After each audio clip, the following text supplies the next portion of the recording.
विषय है सत्य आविष्कार।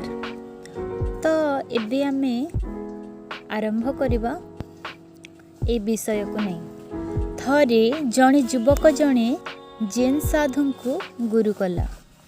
गुरु कहिले मु तुमको केवल गोटे सत्य चिन्हाइबी, सेथिलागी बहुत कष्ट करबाकू हेबो। प्रस्तुत तो? युवक कहिला, सत्य को चिन्हिबा लगी सबु करिबी। गुरु कहिले, ठीक अछि, ए कोदाल नियो, सामना पड़ियार माटी हाणी पकाओ।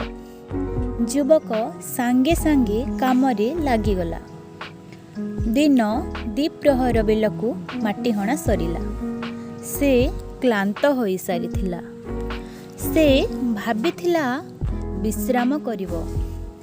गुरु कहिले, जाओ दूररे से पत्थर सबु टेकी आण, पाचेरी तैयारी करो। युवक सेथिरे लागिगला। विलंबित संध्या बेलकू से काम सरिला। एबे युवक आउ छिड़ा हेबा अवस्थारे नथिला।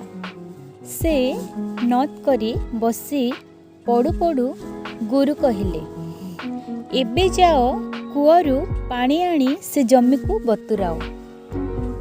युवक कौनसी मते ताहा कला एवं काम सरिला बेलकू मला प्राय हो जाइथिला। एबे से ता कुटीर रे लंब होई पड़ीगला। गुरु पुणी काम बराद करिबारु से विकल रे कहिला, असंभव आज्ञा, मरी जीवी। गुरु किछि न कही बाहर को चलीगले। कई क्षण परे युवक शोइथिबा बखुरिकिया कुटीरर चालरे निया लागी ताहा जली उठिला। एहा देखि युवक प्राण विकल रे बाहर को धाइला। बाहरे गुरु थिले। से कहिले, रह, बल नाही परा, एबे पुणी क्योंठु आसिला जे दौड़ुछ। युवक नीरवरे छिड़ा हेला। गुरु कहिले, तुम भितरे जे असीम शक्ति अछि ताहा जानिबा हेउछि गोटे सत्यर आविष्कार।